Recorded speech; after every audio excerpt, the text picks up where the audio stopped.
ሀይሚ ቅመሟ የወንድሟ ወንድም መጥቶ እኔ አላምንም ብላለችና እንኳን ደስ ያላችሁ፣ እንኳን ደስ ያለክ ሙቢ። ሰላም ጤና ይስጥልኝ የሰኒ ቤተሰቦች፣ እንደምን ዋላችሁ፣ እንደምን ቆያችሁ? ሰላማችሁ በያላችሁበት ይብዛልኝ። እንዴት ናችሁ ውድ የሰኒ ቤተሰቦች? ሁሉ አማን፣ ሁሉ ሰላም፣ እግዚአብሔር ይመስገን እና ማለት ነው። የሀይሚ ወንድም መጥቶ እኔ አላምንም ብላለችና እንኳን ደስ ያላችሁ። ሙቢ የሆነ ጊዜ ወንድም አለኝ እያለ እያወራ ነበረ።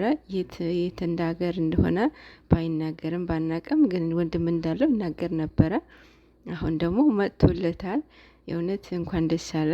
ደግሞ አንድ ናቸው፣ ተመሳሳይ ናቸውና ሀይሚም ያው ሁሉ ነገር ስለምታውቅ እኔ አላምንም ብላለችና እንኳን ደስ አለሽ ቅመሟ። ሙቢና ሀይሚ በጣም የሚዋደዱ እህት ወንድማሞች ነበሩ፣ አሁንም ናቸው። ከብሩኬ ጋር ሳትሆን በፊት የእውነት ፕራንክ ይደራረጉ ነበረ። የእውነት የቡታጀራ ዩቱበር ያልሰራችበት ቻናል አለ ብዬ አላስብም። ያሳደገችላቸው እሷ ናት። የምር ብዙ ቦታ ሄዳ ፕራንክ እያደረገች የእውነት በጣም ጀግና እህት ነች ብዬ ነው የማስበው። ለብዙዎቻቸው ከወንድሞቿ ጀምራ ማለት ነው፣ ከወንድሞቿ ጀምራ ቻናላቸውን ለዚህ ላደረሰች ጎበዝ ልጅ ናት። ማርያምን በጣም ፋስት ናት።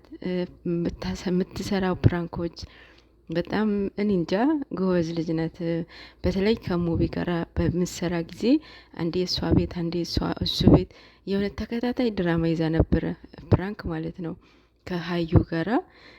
የዛኔ ነው ቻናሉ በጣም ሰብስክራይብ እንዲታይለት ሚዲያ እንትን እንዲወጣ ላደረገው፣ ቫይራል እንዲወጣ ያደረገው የሙቢ ቻናል የዛኔ ነው ብዬ አስባለሁኝ።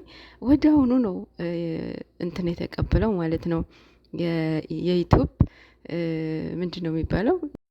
አዋርድ ነው የሚባለው አይደል? አዋርድ ወይም ካርድ እንበለው እኛ ማለት ነው። የዛኔ የመጀመሪያ የቡታጅራ አንደኛ የተቀበለው ሙቪ ነው። ወዳውን ነው 100K የገባው ማለት ነው። እና በጣም ደስ ይላል።